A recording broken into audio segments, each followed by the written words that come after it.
The left has no value. It has no values, it has no value. There's nothing left of the left in India. But essentially, what left wing ideology means is that you take a child of your neighbor and throw him into the well and watch the fun.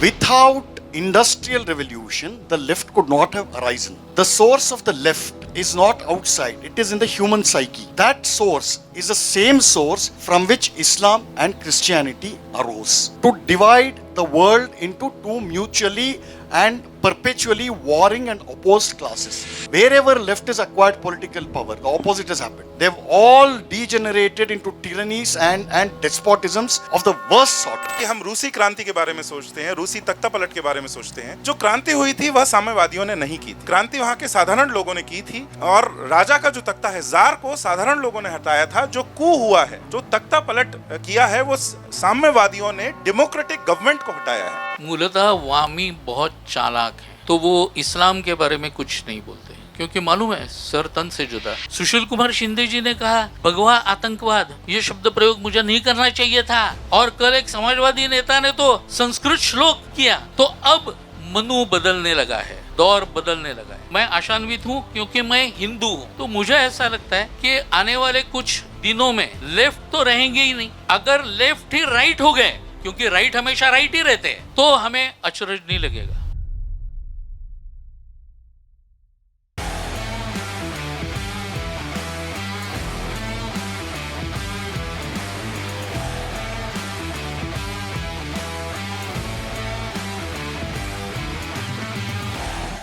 My honor to be here, and thank you very much. Let me have the pleasure of shaking you by the hand, as a Brit would say. तो जो विषय है आज का, वामपंथ और भारतीय मूल्य, तो यह तो भूमिका में ही कह दिया गया कि वामपंथ का नाता भारतीय मूल्यों से नहीं है। परंतु फिर भी ऐसा क्यों होता है कि हम ऐसा समझते हैं और हमारे देश के नागरिक ऐसा समझते हैं कि एक गुलदस्ता है जिसमें कई विचारधाराएं हैं और उनमें से हम कुछ चुन सकते हैं और एक विचारधारा को हम भारतीय परिप्रेक्ष्य में, संदर्भ में बहुत अच्छे से अपना सकते हैं, उससे भारतीय समस्याओं का समाधान ढूंढ सकते हैं।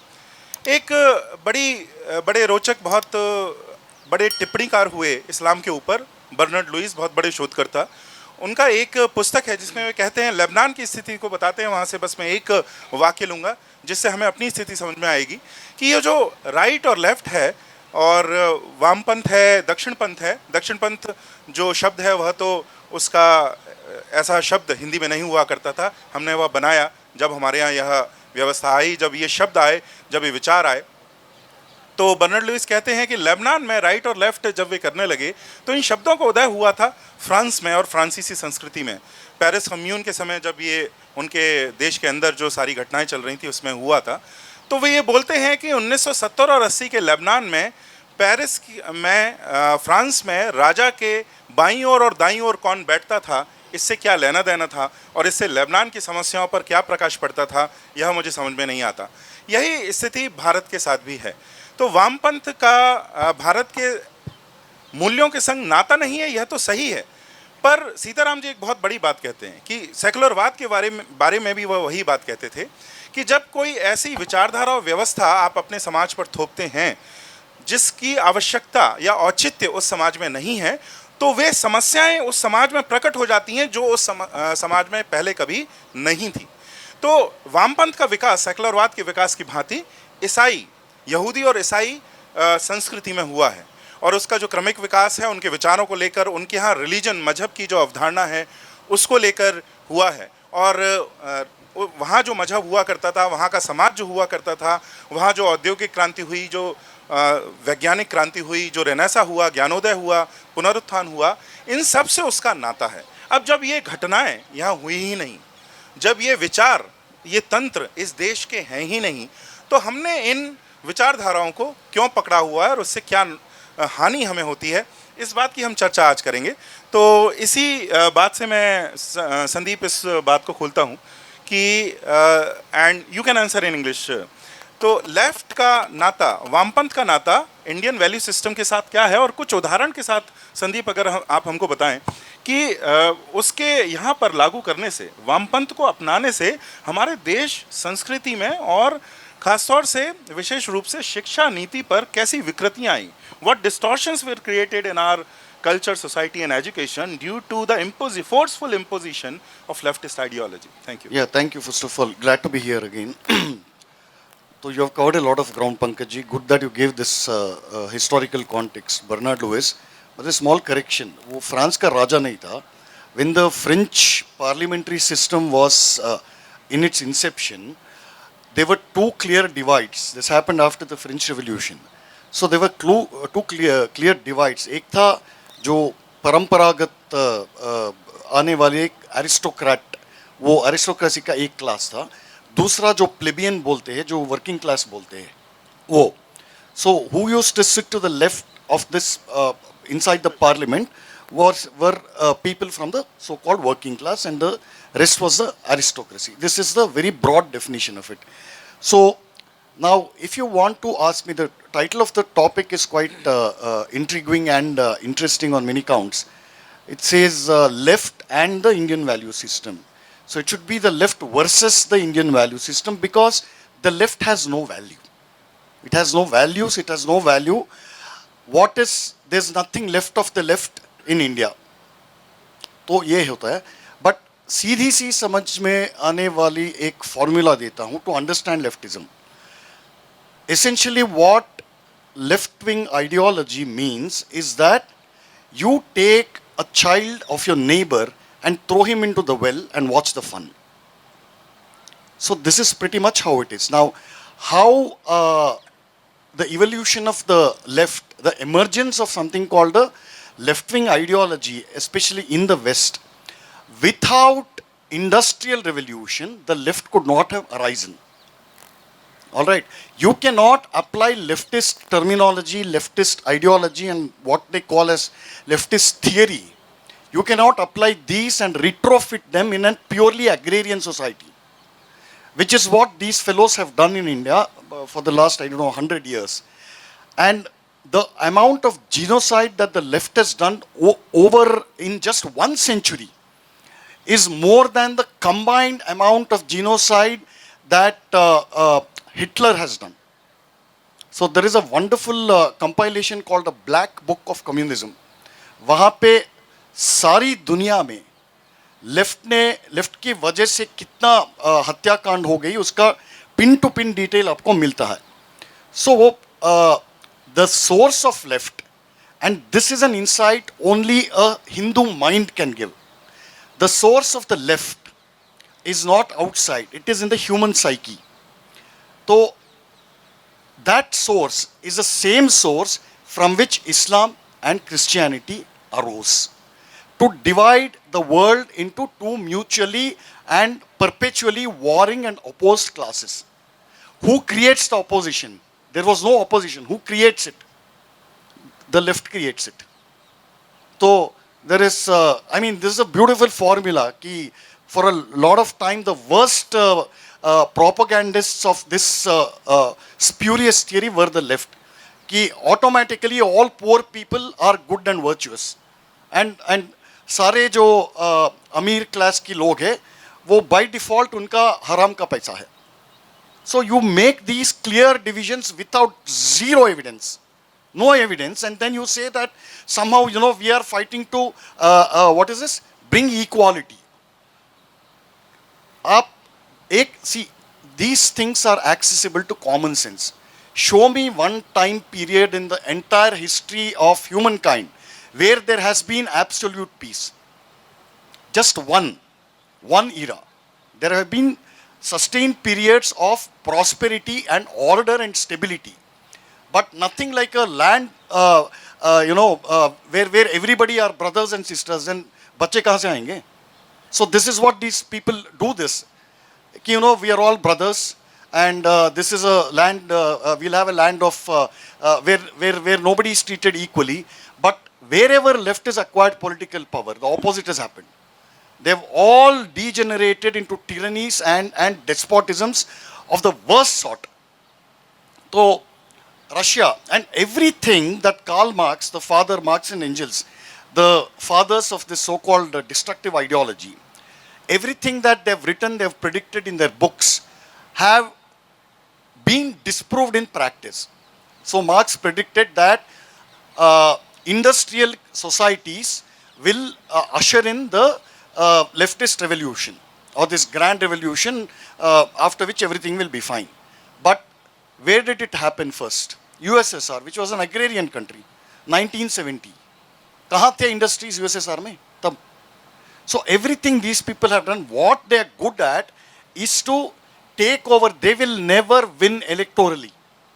They will never get a popular vote because they are cut off from the society, because they have a vision of a future utopia. It is called wishful thinking. जो भी Marxist theories आप पढ़ते हैं ना, this is called wishful thinking. And what they do is that how they left is basically about propaganda. तो एक theory build करते हैं. उसके हिसाब से they will try to change the society so that it fits that theory, which never happened. Societies evolve organically. They evolve through give and take. They evolve through wars. They evolve through conflicts and resolution. So this has been the human experience throughout the world. No society is exception to this. And all societies which have been an exception to it have all invariably turned Islamic or despotic. So Islam bhi ek theory hai na? What does it say? Basically this world doesn't exist. Or if it exists, it belongs to only the chosen people who are the Muslims. And who are they? People of the book. तो जहाँ जहाँ ये theory के based पे wishful thinking and some kind of millenarian vision से बना है, all those societies are rotten. They have the greatest income disparity between rich and poor.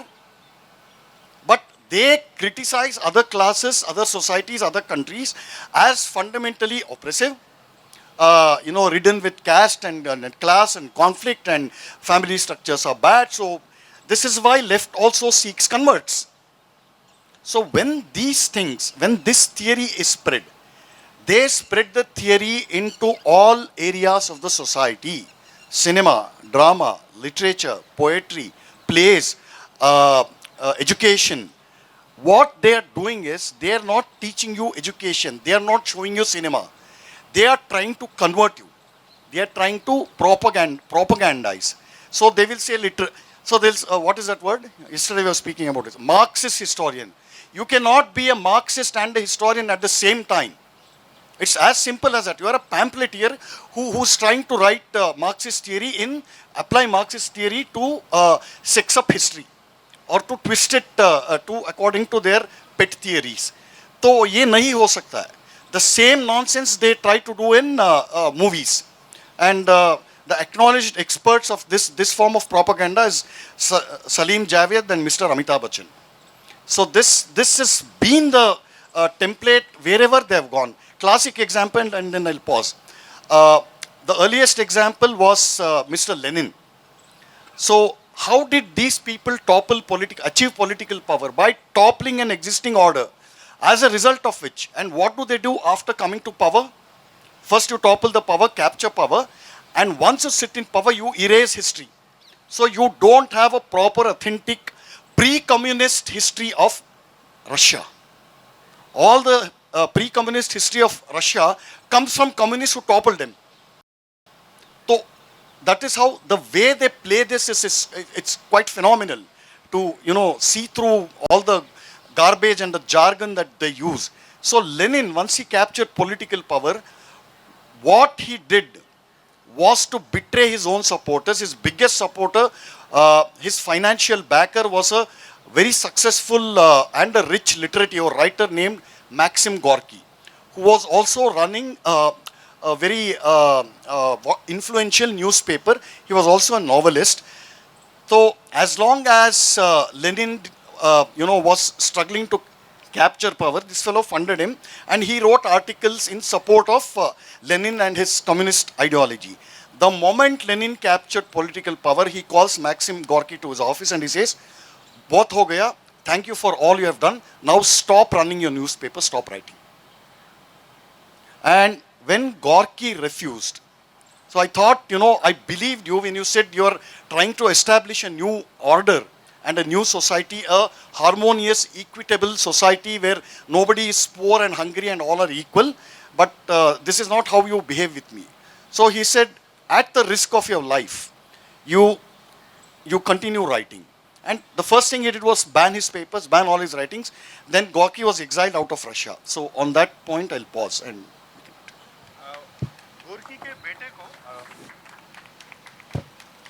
गोरकी के बेटे को बाद में, अभी वह पूरे तरह सिद्ध नहीं है क्योंकि आर्काइव उन्हीं के पास है, उनका बेटा संदिग्ध अवस्था में मारा गया था। जी, तो बिल्कुल। अब वो उसको स्टेट ने मारा था, और जहां तक हम जैसा सोवियत यूनियन के बारे में जानते हैं उसको मारा ही गया होगा, और इस तरीके से कई ढंग से उन्हें चुप किया गया बाद में भी। अरे बहुत सारे ऐसे राइटर्स है। The classic example Alexander Solzhenitsyn, उनका Gulag Archipelago, I mean that's a chilling book, you should read it.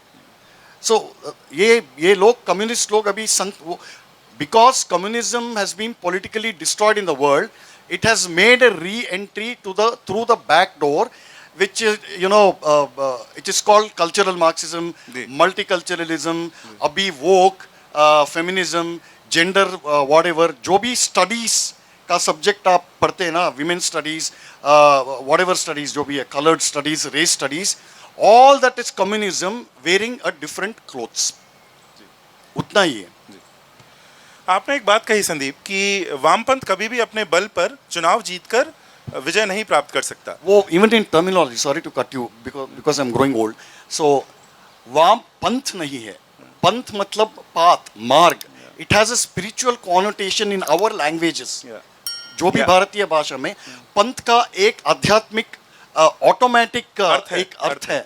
So ये पंथ नहीं है। साम्यवाद हम प्रयोग कर सकते हैं। वाद ठीक है, वाद ठीक है, वाद ठीक है। तो साम्यवाद को अगर हम कहें, उसको भारतीय भाषा में अगर आपको चाहिए शब्द, आई विल कॉल इट वामाचार, विच इज ब्लैक मैजिक।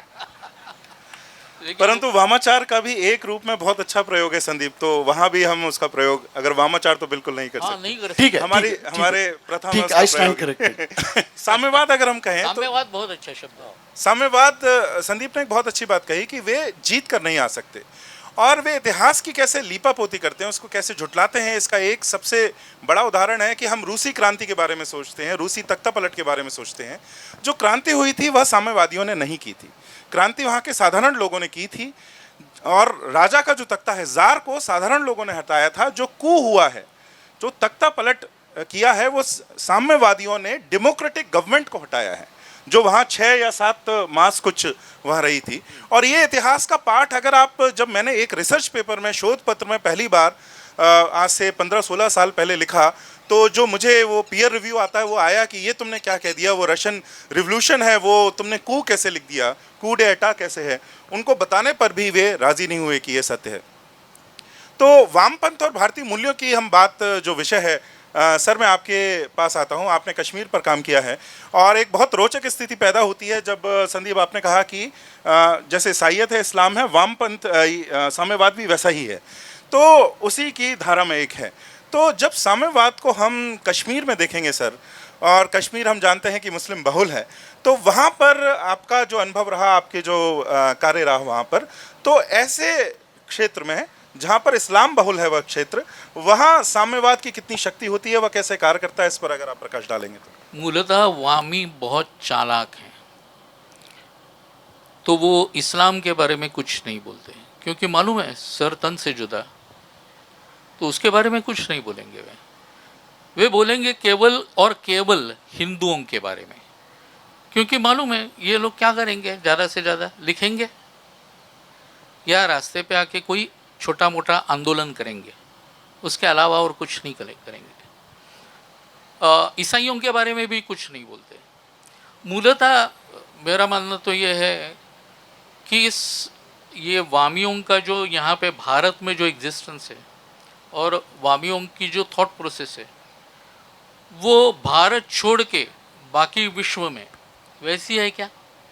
तो नहीं है। मूलतः इसका जो निर्माण हुआ था वो पूंजीपति और साम्राज्यवादी जो लोग थे, ऐसा कहा जाता है, उनके खिलाफ, मतलब अमेरिका के खिलाफ, क्योंकि वो है ही पूंजीपति।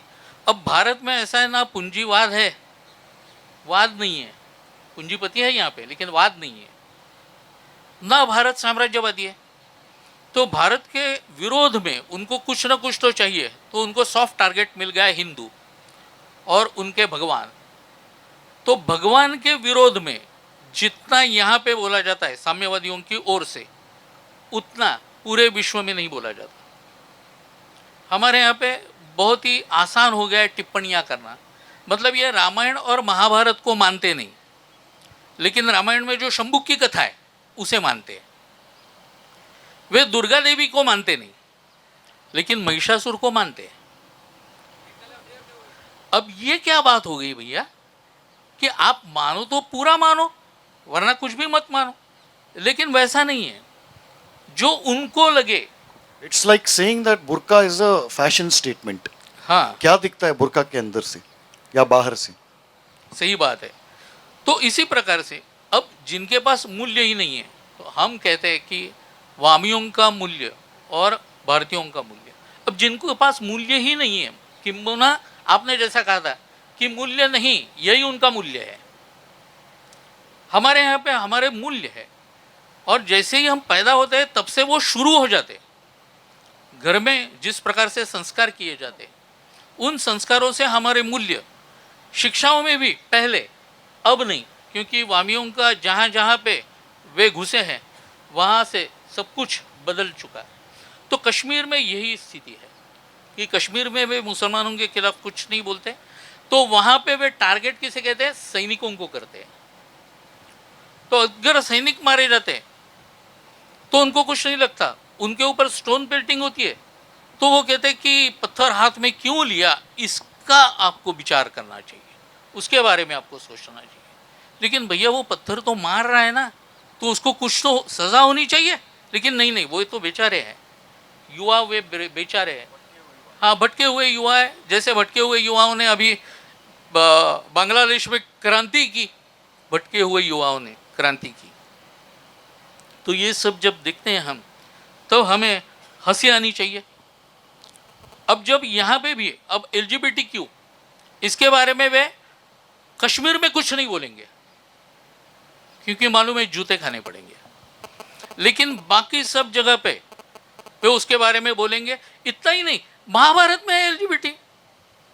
ऐसे वे उदाहरण भले झूठे ही हो, लेकिन हमने खोज के निकाले हैं। इस प्रकार से आपके सामने वे रखेंगे, और हमारा भी बुद्धिभेद हो जाता है इससे, कि हम मानते हैं कि हाँ शायद होगा। अब ये बोल रहे हैं, इनके स्कॉलर बोल रहे हैं, क्योंकि जिस प्रकार से यूरी बेजमेनोव ने कहा था कि देश खत्म करने के लिए क्या करना चाहिए, तो उसने जो 3 स्टेप्स दी थी। यूरी बेजमेनोव, बहुत लोगों ने शायद नाम सुना होगा उसका।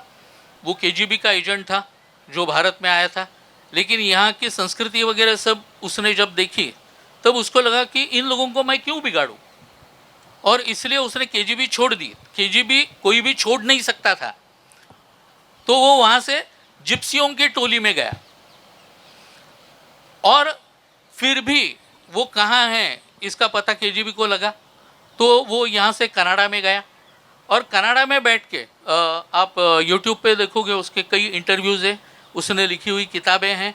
और उसके बाद में कई दिनों के बाद में वो संदिग्ध रूप में मरा हुआ कनाडा में मिला। अब कनाडा में इस प्रकार से होता है, ये कोई नई बात नहीं है, हमें तो मालूम है। अब कनाडा के बारे में ज़्यादा मालूम हो रहा है। तो इस प्रकार से हुआ था। लेकिन उसने जो कहा था, उसने जो 3 स्टेज दिए, वो एक डिमोरलाइजेशन पहली, दूसरा डिस्टेबलाइजेशन, और तीसरी है क्राइसिस। इन 3 स्टेप्स में आप किसी भी देश को ध्वस्त कर सकते हो, क्योंकि डिमोरलाइजेशन जो है, अपने जो मूल्य है, अपने जो तत्व है, अपने नीति नियम है, अपनी शिक्षा प्रणाली है, अपना इतिहास जो है, और हमारे जो श्रद्धा स्थान है, उनको दीमक की तरह खा जाओ, अंदर से अंदर घुसो। जिस प्रकार से अभिजीत जोग जी की एक किताब आई है, यहाँ पे है वामी दीमक, तो वो पढ़ लीजिए, बहुत अच्छी किताब है। या लेफ्ट टर्माइट, आई थिंक वो किताब है। तो उसमें ये सब दिया हुआ है कि किस प्रकार से वामियों ने हमारी सभी ये चीज़ें ध्वस्त कर दी गई है। और ये ध्वस्त करने के बाद डिमोरलाइजेशन तो अपने आप होता ही है, इसके बाद में डिस्टेबलाइजेशन आता है। अब का दौर अच्छा है कि जयपुर डायलॉग जैसे जो प्रोग्राम्स हो रहे हैं, इनकी वजह से हमारे जो मूल्य है, इनके बारे में कुछ ना कुछ तो पता चलने लगा है। नहीं तो इसके पहले का दौर ऐसा था कि बुद्धिवादी जिसे कहा जाता है, यूजफुल इडियट्स आज के टर्म में, तो ये यूजफुल इडियट्स जो लिखते थे उनको ही वामी प्रमोट करते थे, क्योंकि हमारे भगवानों के बारे में अनाप शनाप कुछ भी लिखना, उसको जो संदर्भ देते थे वो भी पूरी तरह से गलत होता था। लेकिन ऐसा लोग देखते थे, पढ़ते थे और फिर बोलते थे उन्होंने लास्ट में दिया है रेफरेंस, तो रेफरेंस बुक में वैसा है रेफरेंस, तो इसलिए तो इन्होंने लिखा है। भैया वो रेफरेंस आपने देखा क्या? मूल ग्रंथ आपने देखे क्या? तो कोई भी कुछ भी लिख सकता है रेफरेंस के नाम पे, लेकिन हम ये देखते नहीं थे और ऐसा लगता था कि ये जो सब बुद्धिवादी है ये सब बहुत ही बड़े कलाकार है। अच्छा, इनको पुरस्कार भी मिलते थे, सरकार की ओर से भी पुरस्कार किस प्रकार से दिए जाए इसकी भी एक प्रणाली थी, वो भी विकसित वामियों ने की थी। तो इस प्रकार से दिमक की तरह हमें वे 76 साल खाते रहे हैं। अब का दौर ऐसा आया है कि कल ही एक कांग्रेसी नेता ने हिंदुओं के बारे में कुछ कहा, सुशील कुमार शिंदे जी ने कहा भगवा आतंकवाद, ये शब्द प्रयोग मुझे नहीं करना चाहिए था, और कल एक समाजवादी नेता ने तो संस्कृत श्लोक किया। तो अब मनु बदलने लगा है, दौर बदलने लगा है, और मुझे ऐसा लगता है, मतलब मैं आशान्वित हूँ क्योंकि मैं हिंदू हूँ, तो मुझे ऐसा लगता है कि आने वाले कुछ दिनों में लेफ्ट तो रहेंगे ही नहीं। अगर लेफ्ट ही राइट हो गए, क्योंकि राइट हमेशा राइट ही रहते हैं, तो हमें अचरज नहीं लगेगा। धन्यवाद जी सर, धन्यवाद। संदीप, आपने अपने पहले जो उत्तर दिया था उसमें एक बात कही थी कि इस्लाम और ईसाईयत और साम्यवाद एक ही प्रकार की व्यवस्था है। क्या आप मुझे 6 और 7 उदाहरण ऐसे दे सकते हैं? उदाहरण का मतलब जो बिंदु जिन पर ये तीनों समान हैं। So, 6-7 bindu. Let's see where to begin this with. What is the one thing in India's context? What, among other things, what is one of the fundamental things which are common to all these three faiths? Communism is also faith. It is a religion. I'll come to that later. वो बिंदु जब discuss करेंगे वो. All three do not belong to this land. They were not born here. जितने भी संप्रदाय है, मार्ग है, पंथ है, जो भी इस पवित्र धरती से निकल कर आया है, वो सब सनातन है. All of them. Okay, their ways, that is why it is called a marg. There is no final religion or a final, a pronouncement and things like that. ये सब अनेक मार्ग है, पंथ है, संप्रदाय है, ट्रेडिशन, बिकॉज संप्रदाय का मतलब it is a tradition. Tradition is that which flows like a river. There is a famous Greek saying which says that you cannot step into the same river twice. तो ये सनातन संस्कृति का एक मूल मात्र का है in a way. Now, everything that is, all these three things which were imported from outside, which invaded from outside, do not believe in one sacred geography. There is no concept of जो धरती माँ, जननी जन्मभूमिश्च, all these things, they don't have that concept because there is no sanctity for nature in all these religions. Primarily, nature and the whole earth is meant for the sole exploitation and enjoyment of males, not females. Christianity में the value of one female is 1/6 of the right rib of a male. ये Christian law में है, scripture में है, और ये लोग हमको इक्वालिटी पढ़ाते हैं, gender equality. Anyway, now we'll come to the bindus. The first is one God. In case of Christianity, it is this one God is unseen. Okay. Second is this God is a male God compulsorily. There is no concept of Shakti or Devi. Okay. And this one God is a jealous male God. thou shalt not make a graven image after me, बोलता है वो Christian God. सो मूर्ति पूजा और बुट शिकन जो बोलते वो निषिद्ध है दोनों में. So what Islam did, it is a latest religion. It took the worst elements from the Torah, from Old Testament, from Bible, and created a hodgepodge called Islam. And it also declared, like Christianity did, it also declared that it is the only religion which will rule the earth. So ये तीसरा बिंदु है. चौथी बिंदु एक है, both these साम्यवाद religions. के संग इनका क्या संबंध है वह भी? So, and both these religions have a belief, a central belief in the existence of a prophet and angels. So he is again the prophet is a male. So he is the intermediary who somehow listens to the voice of this unseen God, who is also male, but he speaks to only these guys. And they will give the alleged God's alleged message to his followers. So prophetism. Now, and all of them have one book. In case of Islam, it's Quran, all of you know. In case of Christianity, it is Bible. Now, one God, one book, one prophet. Let's apply this to communism. One God, it is a godless religion. The God in communism is an undefinable mass called society. That is a God or equality, जो भी आप बोलिए. And the prophet is Karl Marx, and they have two holy books, the Das Kapital and Communist Manifesto. ठीक हो गया? Their methods are the same: propaganda, violent overthrow of regimes, power mongering. They are religious imperialisms. As simple as that. So, which is why they cause the only means of acquiring power is violence. And to keep the society, its followers, in a continuous state of agitation. कि आपको, you will not find कि five times a day, what they call is prayer is to keep them in a constant state of readiness for war. और कुछ नहीं है, basically, there's no God except whoever that is, and then the whole world belongs to him. If this is the message you keep repeating 5 times ever since you can speak till your death, where will you know peace, sir? So the idea, even with communists, is to always keep its workers in a state of agitation. Dharna, hartal, violence, lootmar, jo bhi hai. All these things add up. But thankfully, India was saved from this kind of violent regime change is because of the thousands and thousands and thousands and thousands of years of tapasya and kshatriya performed by our ancestors. So,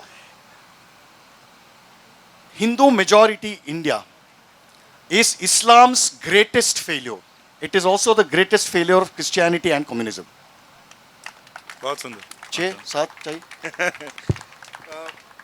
मानवता को दो भागों में बांटना भी साम्यवाद का है, और कन्वर्जन जो आपने बोला वह भी है. सर, मैं आपसे अंतिम जो श्रृंखला में 2 मिनट में अगर आप उत्तर दे पाएं कि भारतीय मूल्यों के अनुसार वामपंथ का समाधान क्या है, 2 मिनट में अगर आप बोले. वामियों का कोई समाधान कर सकता है? उनका समाधान कुछ भी नहीं, यही केवल एक समाधान है, वे अपने आप मिट जाएंगे. और आज के दौर में, जैसा संदीप जी ने कहा, मैं केवल एक छोटी सी उसमें करेक्शन कर देता हूँ कि आज के वामियों का जो बाइबल है, वो सॉल अलिंस्की की जो किताब है ना, रूल्स फॉर रेडिकल्स.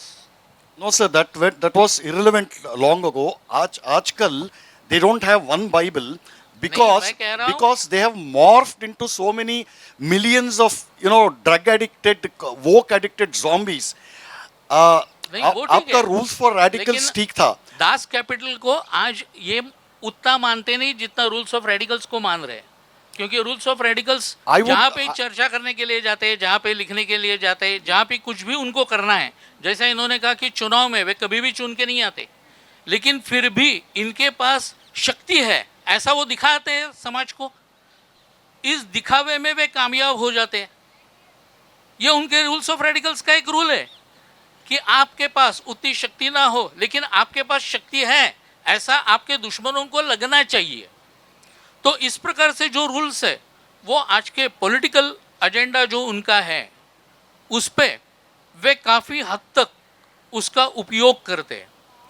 अब वे हमेशा कहते हैं कि धर्म के नाम पे जितनी हिंसाएं हुई, युद्ध हुए, उतनी कभी भी कहीं पे भी नहीं हुए। लेकिन तब वे स्टालिन के बारे में कुछ नहीं बोलते, जिसने डैनिंग पट्टे में 2 करोड़ लोगों की हत्या की थी। कल्चरल रिवॉल्यूशन के नाम पे 3.5 करोड़ लोग मारे गए माओ जेडोंग जब था तब, उसके बारे में वे कुछ नहीं बोलते। अब वे कहाँ, कौन से धर्म के लिए मारे गए, किस नाम पे मारे गए, लेकिन दुनिया को क्या बताते हैं कि हिटलर नरराक्षस था। ऐसा कहा जाता है कि हिटलर के ज़माने में 60 लाख जूओं की हत्या हुई। 2 करोड़ और 3.5 करोड़, 60 लाख से शायद ज़्यादा होते होंगे, मेरी गणित कमज़ोर है। लेकिन फिर भी स्टालिन और माओ जेडोंग के बारे में कुछ कहा नहीं जाता। अब ये जो बातें हैं उनकी, वो बिल्कुल शर्करा व गुंठित शब्दों में वे लिखने में कामयाब हो जाते हैं और उसी प्रकार से लोगों में प्रचार करने में कामयाब हो जाते हैं। तो मुझे ऐसा लगता है कि हमें उसका हमेशा प्रत्युत्तर देना ही चाहिए, देते रहना चाहिए। जहाँ पे भी हम रहते हैं वहाँ पे भी अगर कुछ अखबार में भी लिख के आए तो भी उसका प्रतिवाद करना चाहिए। जहाँ पे अगर कोई कुछ बोले तो भी उसका प्रतिवाद करना चाहिए। प्रतिवाद यही सबसे बड़ा हथियार है इनको मिटाने के लिए। धन्यवाद सच्चिदानंद जी। आपने एक वाक्य बोला था अपने पहले कथन में और मुझे वह बहुत अच्छा लगा और मैं उससे बहुत साक्ष्य रखता हूँ कि मैं हिंदू हूँ और इसलिए आशा करता हूँ। तो यह बात हमें नहीं भूलना चाहिए, क्योंकि जो भी समस्या है, सनातन धर्म का अर्थ ही उस शब्द में है, उस शब्द के अंदर है कि यह सनातन व्यवस्था है। इसका अर्थ यह नहीं कि हम निश्चिंत हो जाएं और जो हो रहा है वह होने दें। हमें अपना कर्तव्य 200% करना है, परंतु यह सनातन व्यवस्था है, यह सनातन धर्म है और यह चलता रहेगा। तो यहाँ पर मैं सर समाप्त करता हूँ। अंत में मैं जो सबसे सुंदर बात हमारे सामने एक और सामने आई जो संदीप ने बोली, उसको हम सबको यह ध्यान रखना पड़ेगा कि वामपंथ ईसाईयत और इस्लाम की भांति ही एक प्रोफेटिक मोनोथिस्टिक रिलीजन है, पैगंबरवादी एकेश्वरवादी विचारधारा है। और हमें जब इस रूप में हम उसे देखेंगे तब हम उसे बहुत अच्छे से हरा पाएंगे, तब हम उसे मैदान में, समाज में बहुत अच्छे से हरा पाएंगे। मेरा ऐसा कहना भी है कि पूरे विश्व की समस्याएं अगर आप एक बिंदु और तोते की जो कह सकते हैं राक्षस की, जो आपने कई कहानियां पुराणों में सुनी होंगी, राक्षस की जान एक तोते के अंदर डाल दी जाती है, वह तोता है प्रोफेटिक मोनोथीज्म। अगर आप उसका गला मरोड़ देते हैं तो विश्व की अभी जो 99% समस्याएं हैं उनका समाधान हो जाता है। जो इकोलॉजिकल समस्या है, आपका जो प्रकृति है जिसका ह्रास हो रहा है, वह समस्या भी ईसाई मानसिकता से, मोनोथिस्टिक थिंकिंग से, आइडियोलॉजी से ही संबंधित है। और इस कारण से अगर हम उससे लड़ाई बहुत अच्छे से कर लेते हैं तो हम जो है सनातन धर्म की विजय निश्चित है। मैं अब कुछ प्रश्न ले लेता हूं।